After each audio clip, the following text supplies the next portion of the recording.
Operation Dracula was a World War II airborne and amphibious attack on Rangoon by British and Anglo-Indian forces during the Burma campaign. The plan was first proposed in mid-1944 when the Allied Southeast Asia Command was preparing to reoccupy Burma, but was dropped as the necessary landing craft and other resources were not available. In March 1945, however, it was resurrected, as it was vital to capture Rangoon before the start of the monsoon, which was expected in the second week of May to secure the lines of communication of the Allied troops in Burma. During April 1945, units of the British 14th Army advanced to within 40 miles 64 kilometers of Rangoon, but were delayed until 1 May by an improvised Japanese force which held Pegu. On the same day, as part of Operation Dracula, a composite Gurkha parachute battalion landed on Elephant Point at the mouth of the Rangoon River. Once they had secured the coastal batteries, minesweepers cleared the river of mines. On 2 May, the Indian 26th Division began landing on both banks of the river. The monsoon also broke on this day, earlier than had been expected. However, the Imperial Japanese Army had abandoned Rangoon several days earlier, and the units of the Indian 26th Division occupied the city and its vital docks without opposition. They linked up with 14th Army for days later. Background: Rangoon was the capital and major port of Burma. In December 1941, Japan entered World War II by attacking United States territory and the Far Eastern colonial possessions of Britain and the Netherlands. The Japanese bombed Rangoon on December 23, 1941. Refugees began leaving the city, and this increased to a mass exodus in February 1942 as the Indian, Anglo-Indian and Anglo-Burmese population of Rangoon fled, fearing both the Japanese and hostile Burmese, leaving the city with no effective administration.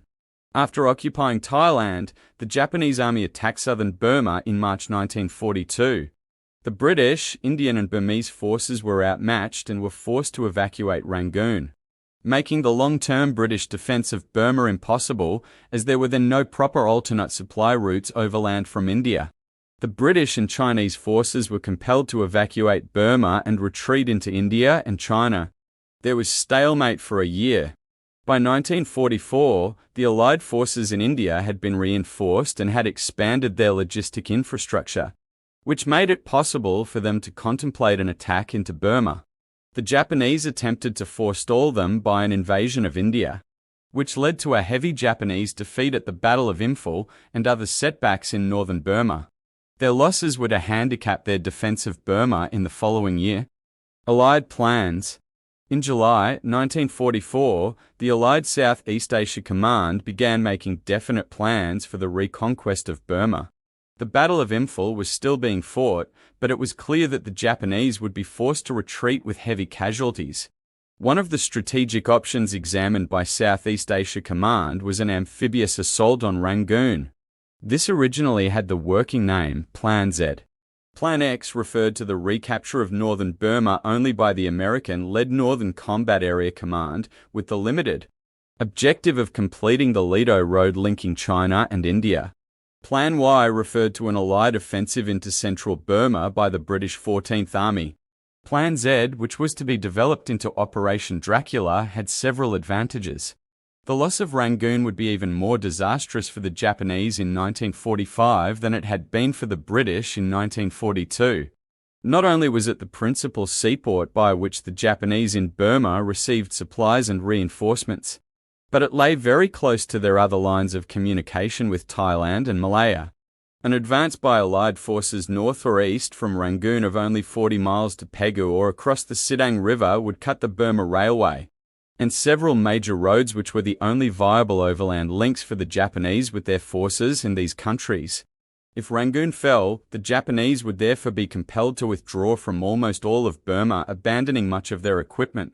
However, the Allied planners considered that to mount an amphibious assault on the scale required would need resources landing craft, escorting warships, engineering equipment which would not be available until the campaign in Europe was concluded. At the time, the Battle of Normandy was being fought, with its outcome still in doubt in some quarters. Operation Dracula was therefore postponed, and Plan Y was adopted instead. When sufficient numbers of landing craft and other amphibious resources became available late in 1944, they were first used in operations in the Burmese coastal province of Arakan. Indian XV Corps under Lieutenant General Sir Philip Christison captured Akyab Island with its important airfield on December 31, 1944. In late January 1945, Allied troops landed on the Maibon Peninsula and inflicted heavy casualties on retreating Japanese troops. Also on 21 January, Allied troops landed unopposed on Chedjaba Island. And on Ramari Island, which was cleared of Japanese troops only after a severe battle. Airfields were quickly constructed on these islands, allowing 14th Army to be supplied by transport aircraft as it advanced into central Burma. Dracula reinstated. During February and March 1945, the 14th Army Lieutenant General William Slim fought the Battle of Central Burma. The Japanese were severely defeated. Most of their forces were reduced to fractions of their former strength and were forced to retreat into the Shan states. Slim ordered his forces to exploit their victory by advancing south along the Irrawaddy River and Sidang River valleys towards Rangoon. During April, Indian Corps under Lieutenant General Frank Mesavy, spearheaded by an armoured brigade, advanced almost 200 miles 320 kilometres southward. They were approaching Pegu, 40 miles north of Rangoon, by the end of the month. Pegu was one of the largest towns in southern Burma and was only a few miles north of the roads and railways which linked Rangoon with Thailand and Malaya. Despite these spectacular successes, Slim was uneasy. Although Mesavy and several of his commanders considered there was a sporting chance that they might capture Rangoon at the beginning of May, 14th Army's supply lines were strained to the limit by the rapid advances. The monsoon was imminent, and the heavy rains would make many roads impassable and make resupply by air difficult. It was feared that the Japanese would defend Rangoon to the last man, as they had done elsewhere in the Pacific Theater, as at Manila in the Philippines. Japanese forces defended the city for a month before they were eliminated. 100,000 civilians died during the fighting and the city was left in ruins. Since Slim's forces would be in a disastrous supply situation if Rangoon was not captured before the monsoon broke. In late March, he asked that Operation Dracula be reinstated to take place before the monsoon began, which was expected in early May. On 2 April, Admiral Louis Mountbatten, the Supreme Commander of Southeast Asia Command, issued orders for Rangoon to be captured by seaborne invasion not later than 5 May. Before the order was given to reinstate Dracula, Southeast Asia Command had been preparing to attack Phuket Island off the Tai Kra Isthmus as a stepping stone for an ultimate attack on Singapore. The operation was codenamed Operation Roger. The naval and air elements to be allocated to Dracula were therefore already in place. Indian XVC's HQ was to control the ground forces. As a preliminary for Dracula, 4 Corps was ordered to capture the airfields at Taungoo, regardless of cost, so that air cover could be provided for the invasion. The airfields were captured by the Indian 5th Division on 22 April. Battle for Rangoon. The principal Japanese headquarters in Burma, the Burma Area Army, under Lieutenant General Hayataro Kimura, was situated in Rangoon. There were no Japanese fighting formations stationed in the city, but there were large numbers of line of communication troops and naval personnel. There was also a substantial contingent of the Indian National Army, a force composed mainly of former Indian prisoners of war captured by the Japanese in Malaya, which sought to overthrow British rule in India. Although some units of the INA had fought tenaciously in the Japanese invasion of India in 1944 and in central Burma, the morale of most of the INA was low by this point in the war. Many of its soldiers were convinced by early 1945 that Japanese defeat was inevitable and deserted or capitulated readily during the Allied advance on Rangoon. Kimura had already decided not to defend Rangoon, but to evacuate the city and withdraw to Moulmein in southern Burma. Although he received orders from Field Marshal Hisaki Terauchi, Commander-in-Chief of the Southern Expeditionary Army Group, to hold Rangoon to the death, he reasoned that this would involve the senseless destruction of his remaining forces. Kimura was opposed by his Chief of Staff, Lieutenant General Shinichi Tanaka, who had issued orders to fortify positions in Rangoon. Barmore, the Prime Minister of the nominally independent Burmese government, dissuaded the Japanese from turning the Shwedagon Pagoda into a gun emplacement. However, Tanaka flew north with several senior staff officers on 19 April to review the situation around Taungoo. While he was absent, the remaining staff drew up orders for the evacuation, which Kimura signed unhesitatingly. When Tanaka returned on 23 April, he protested to no avail, because the Army HQ's radios had already been moved to Moulmein. The Army could no longer control the overall battle for Burma from Rangoon. Japanese evacuation of Rangoon. As the leading British and Indian troops approached Pegu, many of the Japanese area troops in the Rangoon area and even some hastily mobilized Japanese civilians were formed into the Japanese 105th Independent Mixed Brigade under Major General Hideji Matsui, who had recently been appointed commander of the Rangoon Defense Force. The units of this brigade, also called Kani Force, included anti-aircraft batteries, airfield construction battalions, naval anchorage units, the personnel of NCO schools, and other odds and ends. They were dispatched north to defend Pegu, although they were delayed by lack of transport which had been commandeered for Burma area. Army HQ and other units leaving Rangoon and arrived only piecemeal. Major General Matsui was also angered by the evacuation of Rangoon, as he had not been informed of it before finding that Kimura's headquarters had been hastily abandoned on 26 April. After making unsuccessful attempts to evacuate Allied prisoners of war, unable to walk and to demolish the port installations, Matsui then went north to conduct the defense of Pegu. Many Japanese troops left Rangoon by sea, and 9 out of 11 ships of a convoy carrying 1,000 soldiers fell victim to British destroyers in the Gulf of Martaban on April 30th. Kimura himself left by airplane.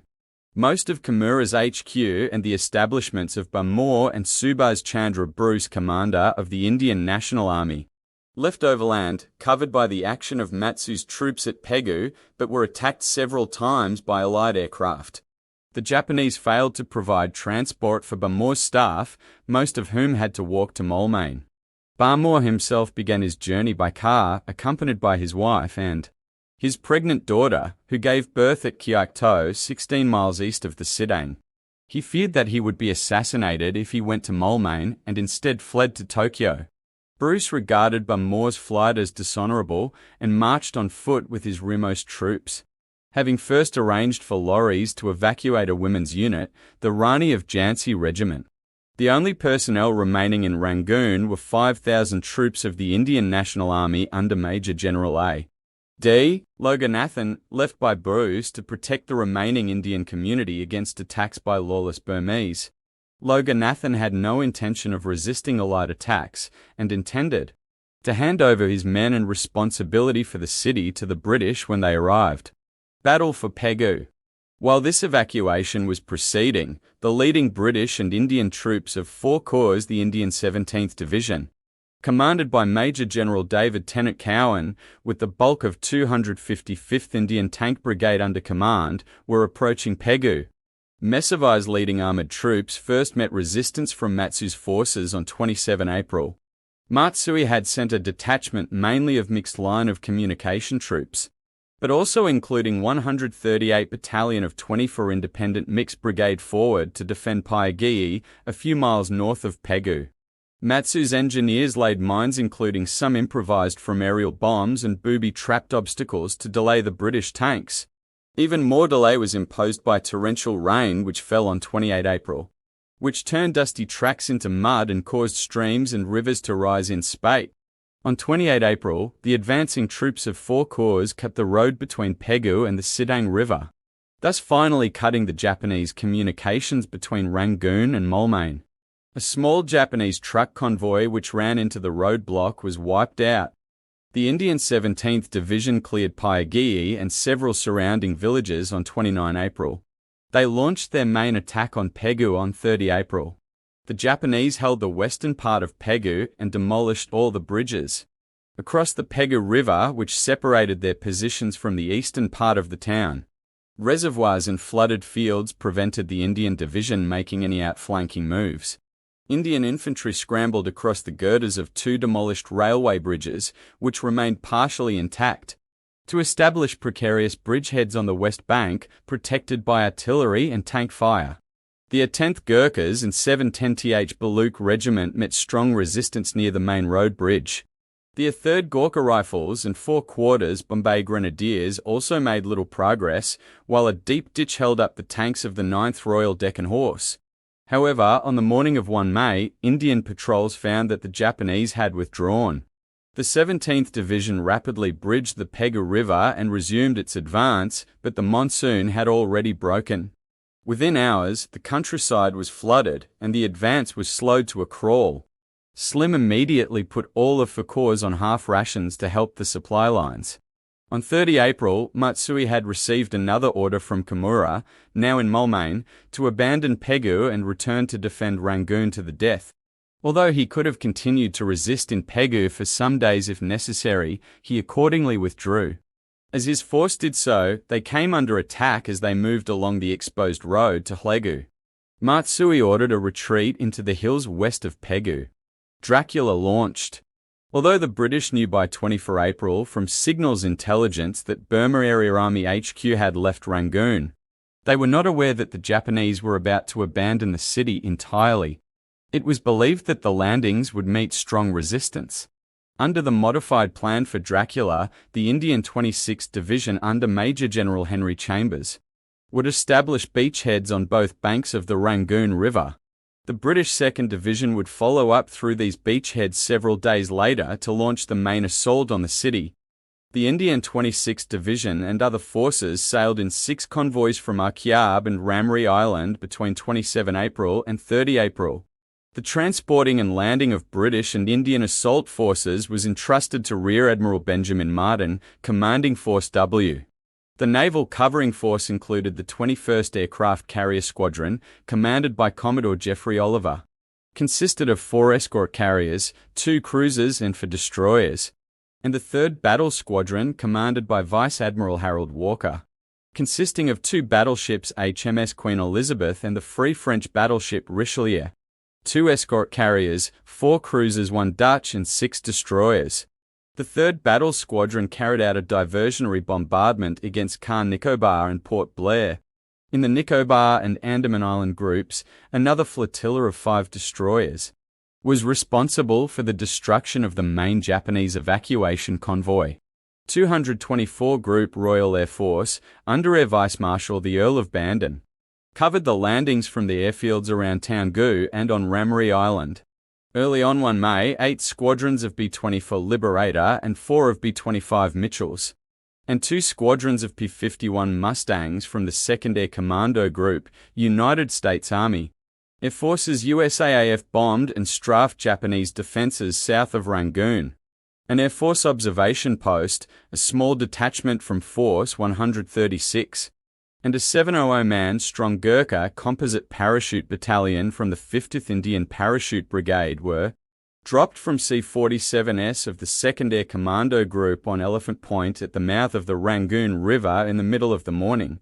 They eliminated some small Japanese parties, either left as rearguards or perhaps forgotten in the confusion of the evacuation, and captured or destroyed several guns overlooking the sea approaches to Rangoon, suffering 30 casualties from inaccurate Allied bombing. Once Elephant Point was secured, minesweepers cleared a passage up the river, and landing craft began coming ashore in the early hours of the morning of 2 May, almost the last day on which beach landings were possible before the heavy swell caused by the monsoon became too bad. An Allied Mosquito reconnaissance aircraft flying over Rangoon saw no sign of the Japanese in the city, and also noticed a message painted on the roof of the jail by released British prisoners of war. It read, "Japs gone, extract digit RAF slang for get on with it." The prison had been taken over by Wing Commander Lionel Hudson, who was leading the former inmates in preparatory efforts for the British advance. Boldly, the crew of the plane tried to land at Mingaladen Airfield, but damaged their tailwheel on the potholed runway, preventing them taking off again. They walked to the jail, where they found 1,000 former prisoners of war, who informed them of the Japanese evacuation. The aircrew then went to the docks, where they commandeered a sampan and sailed it down the river to meet the landing craft.